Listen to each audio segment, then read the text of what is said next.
మనం పసుపులు పట్టుకపోతాను అనగానే మల్లన్న దేవుడు అటువంటి కుక్క అవతారం వేస్తున్నాడు. ఆ యొక్క నోట్ల కుక్క పెడితే మనం తింటామా? అది ఎంగిలైంది ఇక పసుపు. అటువంటి నాయన మాత్రం ఈ యొక్క బారా పటేల్ నాయన మాత్రం అటువంటి పిలిచిన ఆయన మాత్రం ఈ యొక్క 3 కొమ్ములు ఇచ్చి అటువంటి నాయన మాత్రం ఇయాటి రోజునందు మరి ఈ యొక్క నాయన మాత్రము ఈ యొక్క పసుపు నాటాలంటే కైకిలో ఉన్నారా మరి ఇక్కడ రాంటే అత్తలా మరి చూసిన ఒక కైకిలు అన్న వాళ్ళే పన్నులో పావులు అయ్యాలి, చూసిన వాళ్ళకి సుక్క అయ్యాలి, మా అదిలేళ్ళకి రూపాయినారు అయ్యాలి. చూసింది మరి అందు గురించి రూపాయినారు ఇచ్చుడు. నాయన అసలు నాయన మాత్రం ఇయ్యాడి రోజునందు నాయన ఈ యొక్క చిన్నలు పెద్దలు నాయన మాత్రం భార్యమని తోట వంటి నాయన ఈ యొక్క పాడుబడ్డ తోట పంటకు లేవాలంటే అటువంటి నాయన చేత కంకణాలు కట్టుకోని నోటి కుంకుమ పెట్టుకోని తెంపల పస పెట్టుకోని అటువంటి నాయన మాత్రం 5గురి బాలలు నాయన అటువంటి నాయన మాత్రం ఇయ్యాడి రోజునందు ఆ పసుపులు నాడుతా ఉన్నాడు. మరి పసుపులు నాడగా నాయన మాత్రం 12 కూరలా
అటే పోతావా ఇటు అత్త మళ్ళా ఇంటికి అయిపోయింది, టైం అయిపోయింది అంతేనా? వీక్కులు అటే పోతాయి అటే పోయి ఆయనతో ఆ రాజ్యాల పట్ట అటు పోయి బక్క మధ్యకి పోయి మళ్ళా ఉండు అంతే. ఇయాటి రోజునందు నాయన మాత్రం నా యొక్క టైం గుర్త కాదు, నా పొలం గుర్త. ఈ తోట మొత్తం నాటుడు కావాలి, వీళ్ళు అప్పుడు వెళ్ళిపోవాలి. అదే తోట నాటి నాయన అయ్యొక్క బాలు ఏమంటున్నారు, అయ్యొక్క భార్య పటేలా మా యొక్క బాలు నాయన మరి పిడి రెంకలు కొడుతున్నాడు.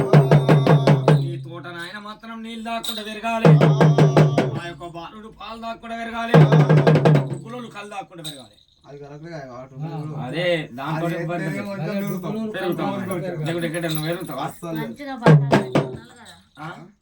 మంచిగా పక్కనే పెట్టుకున్నాడు. సగం తేప కింద సగం అది మిషన్ పెట్టినట్టే గుంజుతుందా గ్లూకోజ్ పైప్ పెట్టుకున్నా దానికి.